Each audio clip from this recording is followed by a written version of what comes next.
This week, we will be going over a couple things that are pivotal in your semester. The first is going to be the next paper you'll write, which is the discussion prompt paper.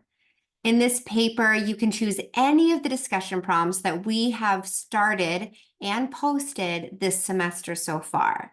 So anything that was intriguing to you, anything that made you think, or that you just generally are interested in, you can go ahead and choose. You can use your original prompt post as a way to get started, but there are a few things you do need to remember. The PowerPoint for this paper is in this week's module.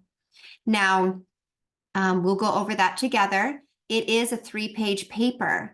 You want to use your power of persuasion using both logos and pathos appeals to get your reader to be on your side regarding the way you see a particular discussion prompt.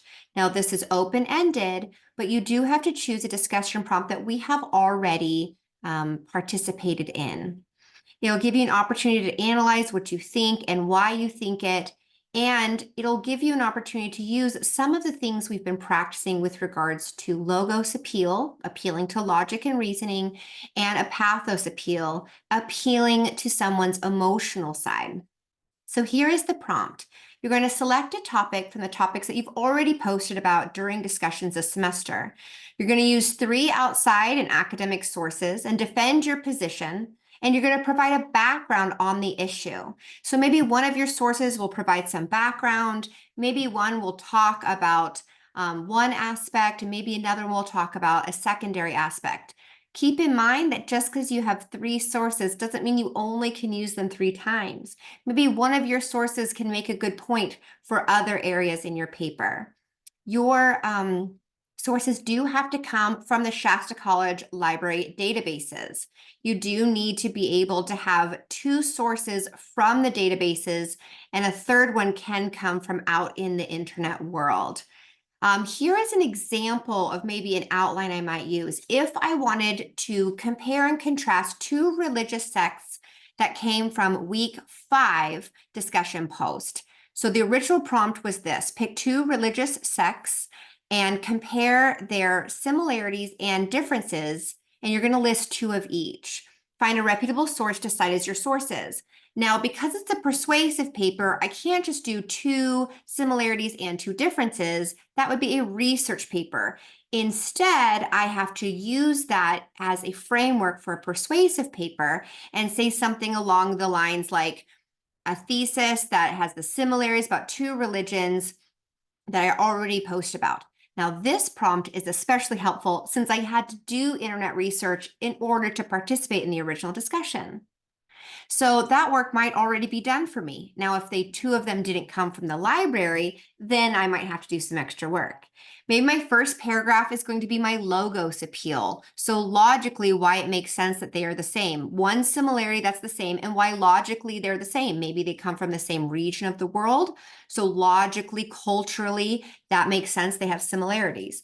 Logically, there may be offshoots of the similar mother or father religion. So logically, they would have this similarity as well.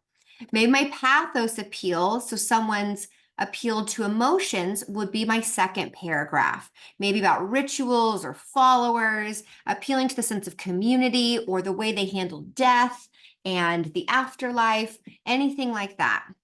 And then my paragraph 3 is going to do a naysayer, which means something on the other side.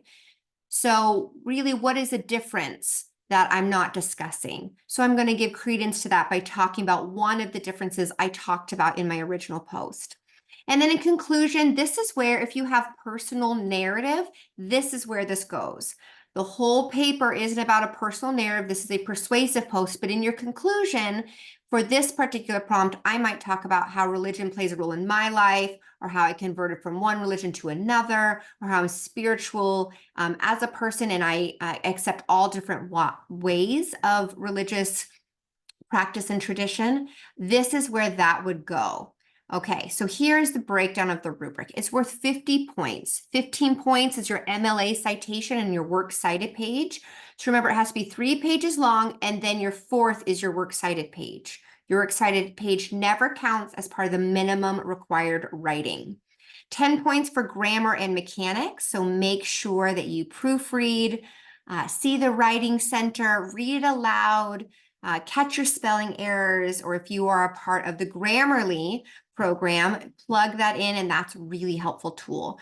And then the bulk, half of it, the bulk of the points goes to your synthesizing your data. How can you crosshatch what you are trying to say and what your sources are trying to say?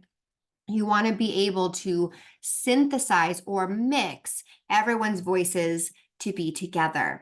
So that is the discussion prompt paper. The other thing you have got going on this week is your midterm quiz. It isn't huge. It is on the syllabus. It is on some of the terminology regarding the 3 laws of logic that came from week 2. Also has to do with the different appeals that we've been talking about, logos, pathos, and ethos. There's also going to be a few questions in there on fallacy, making sure that you can find which one those belong to. So that is what's ahead this week. You also have a story to read and a discussion prompt as per usual, but those big assignments are what's due by the end of the week. If you have any questions at all, please reach out over email, or we can make an appointment to have Zoom if you're really struggling with either the paper or the midterm. Thank you so much for being here.